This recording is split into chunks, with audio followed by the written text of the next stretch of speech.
Chelsea fans, welcome back to Talking Chelsea. Welcome back to your Chelsea news. Chelsea's player wage list has been revealed. Darrio Essugo talks about his surgery over on Instagram. Enzo Maresca is lending ideas to the Chelsea Academy, and Chelsea want to buy Santos FC and are in talks with a new sleeve sponsor. Now, of course, I'll be giving my own thoughts and opinions on everything that's been reported, but more importantly, I want to know what you guys think down below in the comments. Before we get into the video, make sure you leave a like and subscribe if you are a Chelsea fan who enjoys Chelsea content. We are on the road to 10,000 subscribers by the end of 2025. You can also use the hype button, which is a new YouTube feature which helps pushes these videos out to a bigger audience. Kicking things off, Darrio Essugo has posted this on Instagram relating to his surgery. He said, "Unfortunately, during the international break with the national team, I felt something in my thigh that required surgery and will keep me out for a while. It's frustrating to start the season like this, especially after already facing another setback not long ago, but I truly believe that everything happens for a reason. God has a bigger plan. I'll be back stronger." Now, of course, we spoke about Darrio Essugo's injury in yesterday's video, but at the time he hadn't posted on Instagram about it. We knew that he was having surgery. We know the surgery went successfully.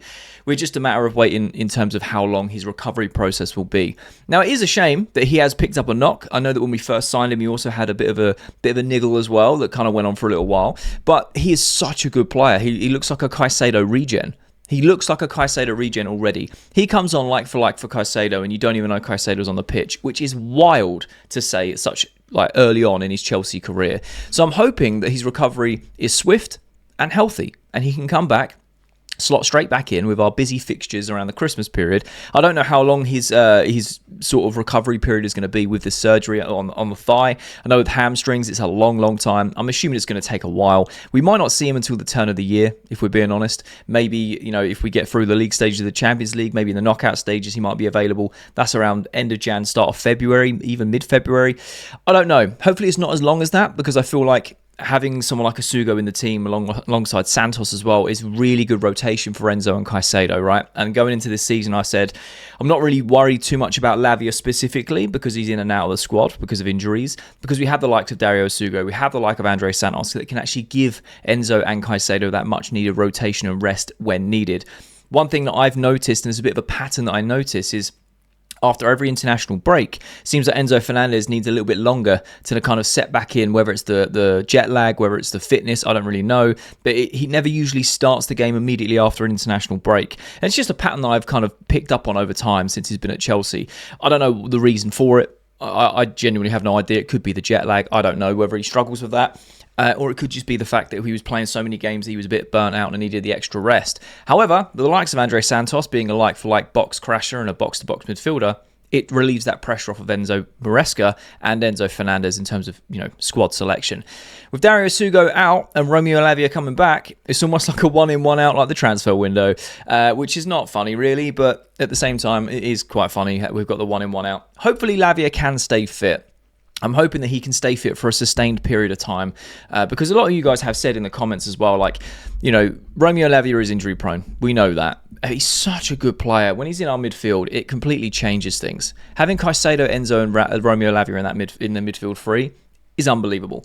So when it comes to Essugo, we are hoping that it is a swift recovery. Like I said, we spoke about this in depth in yesterday's video, so I don't want to spend too much time on it, but it's nice to see that he's obviously got a very positive outlook on things. Romeo Lavia has also added this to his story, saying it's scary for everyone else, not us, because you're going to come back stronger, which is a really nice message.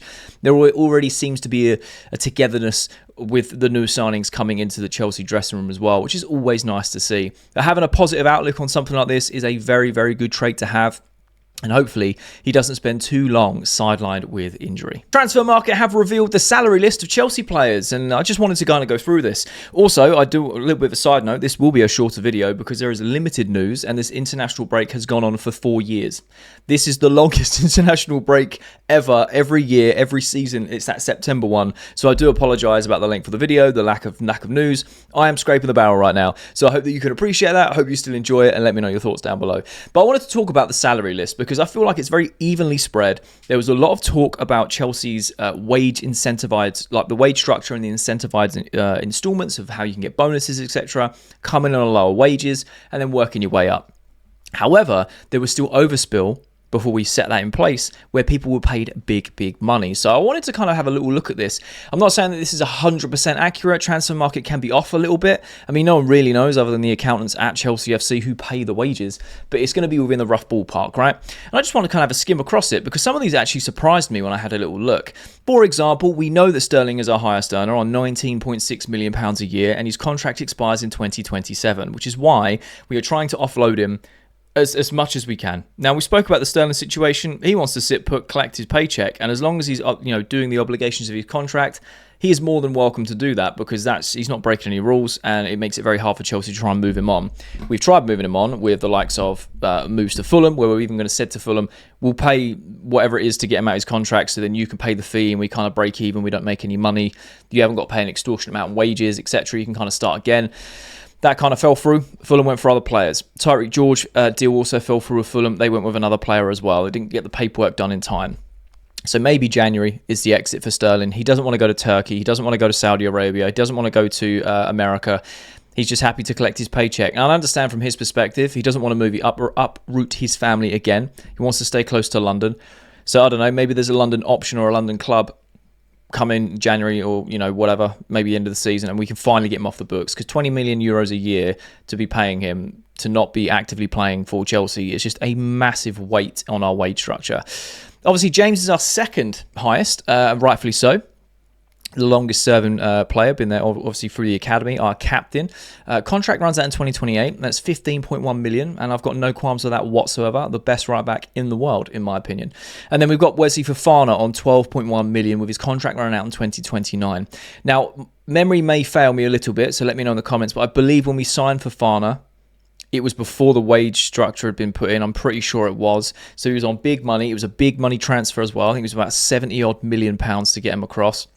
Again, very injury prone, in and out of fitness, in and out of the squads, in and out of everything really.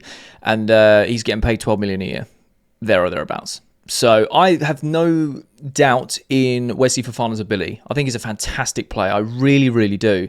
He just needs to be able to stay fit. He's fit right now. He's getting some minutes, and hopefully he can have a sustained period of fitness. Because the one thing I didn't like last season is Colwell and Fofana's partnership from the start of the season up until Fofana got injured just before Christmas time.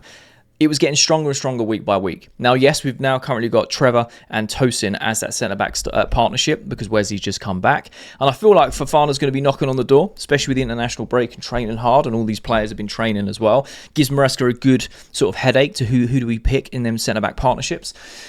But I still feel confident in Wesley Fofana's ability. I think he's a great ball-carrying defender. Good in the air, good with the ball at his feet, can play out from the back. And again, Maresca has highlighted him as one of those players that can kind of do that Levi Colwell role. He just needs to learn it. And I feel like if he can crack that, then we're cooking on gas. It's just about if he can keep fit. Because it's a lot of money to be spending every year for someone who spent more time on the injury bench than he has on the pitch. And that's not necessarily his fault, but it's just something that's quite frustrating as a fan because you want to see the best players playing all the time. And then when you go through this, you've got Enzo Fernandez, 10.9, Cucurella on 10.6. Again, they were signed after this. I think Fernandez was the wage structure. He might have been just before. I know Cucurella was before. You guys let me know in the comments. Again, more than happy with that. Neto on 9.6, which surprises me because he is obviously a newer signing. Caicedo on 9. João Pedro coming in at 7.8 million, which is level with Cole Palmer's earnings. Just thought that was very interesting. Love João Pedro so far. Very quickly becoming one of my favourite players. Hato at 7.2. Giddens on 6.5, which I thought was quite strange. Mudryk on 6 million. Delap on 6 million as well. Colwell was only on 6 million. And Badiashile on 5.4. Essugo on 5.1. And the biggest surprise for me is Garnacho on 4.5 million euros. I thought he would be on a lot more than that. I thought he would be in and around sort of Gittins to Hato and Tosin territory, around 6.5 to 7 million a year, personally. Still surprised that Mudryk's on 6 million a year. Obviously, we can't change anything about his contract because of this whole ban thing that's ongoing. He's obviously been found guilty, but they haven't given him the sentence in terms of how long he's got to serve out. But yeah, 6 million a year for Mudryk and Delap coming in at the same money. I don't know. In my head, there's just a bit of a disparity there, but hey, that's just me. Let me know your thoughts down below regarding the wages on those two players.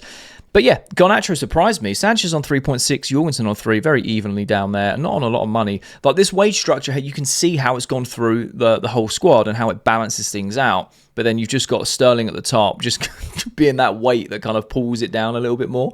Like I said, I've got no arguments with the likes of James being so paid, Fernandes, Cucurella, Neto, no one really. I've got no qualms with anyone's sort of wages other than Sterling being on the highest salary. But again, that's our own doing for signing a 5-year contract at the start of the takeover and giving him these silly wages of over like 325 grand a week or whatever it may be. We've made our bed, we've got to lay in it. It's as simple as that. And fair play to Sterling for wanting to run his contract down, because why would you walk away from securing the bag? It's as simple as that. But I just found this very interesting that it was been released. Like I said, it's ballpark figures, they're not spot on, but just to get an idea of what the squad's getting paid and sort of how it works out. Like I said, Garnacho surprises me. I thought it'd be on a bit more, but hey, let me know your thoughts and opinions down below regarding this wage or salary list. Do you agree with some of the prices, some of the amount of money that these players are getting paid? Do you expect other players to be paid more than others? I'm very curious to know your thoughts in the comments. Over on Instagram, the Chelsea FC Academy have posted this week Chelsea Academy coaches lined up with Enzo Maresca to share ideas, build unity and shape the Chelsea way together.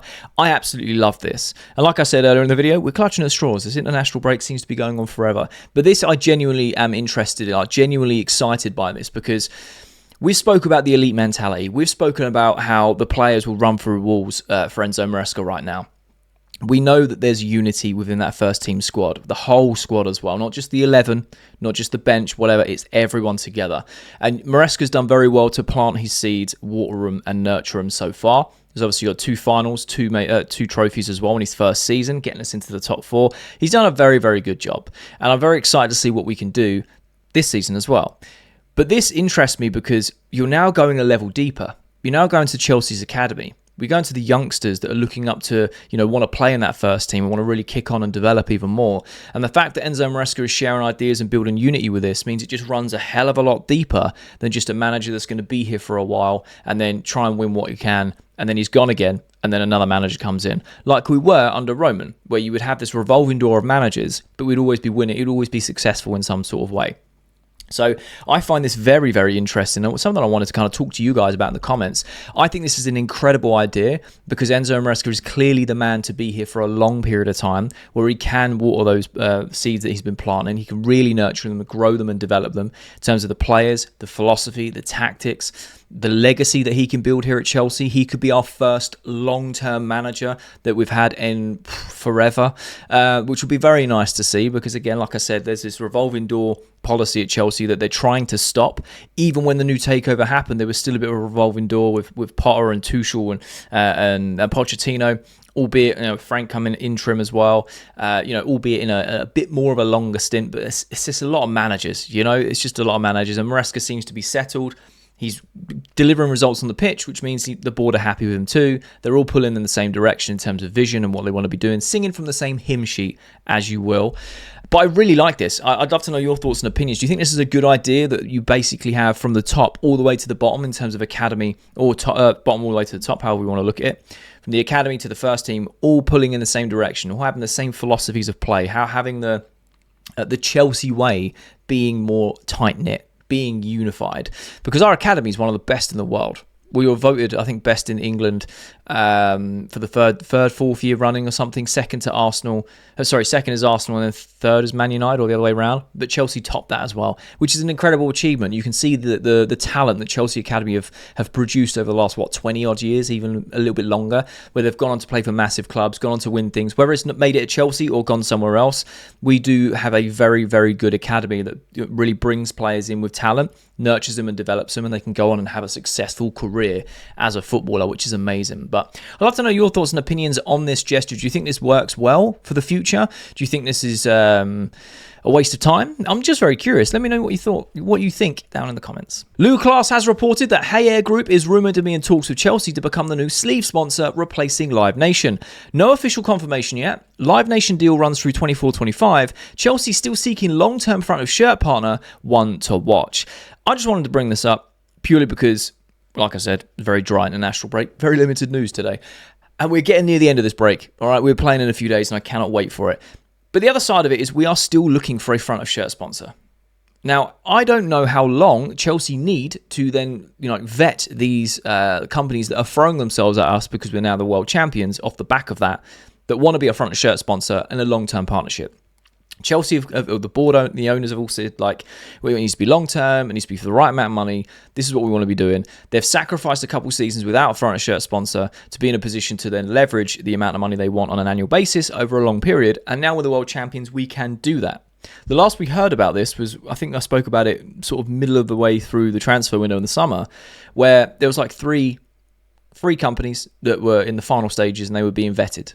No one, they hadn't said who it might be. There were inklings and suspicions that it might be like a Riyadh Air or Qatar Airways, because we knew it was a Middle Eastern company and they've been heavily linked with us for a long time in terms of sponsorship.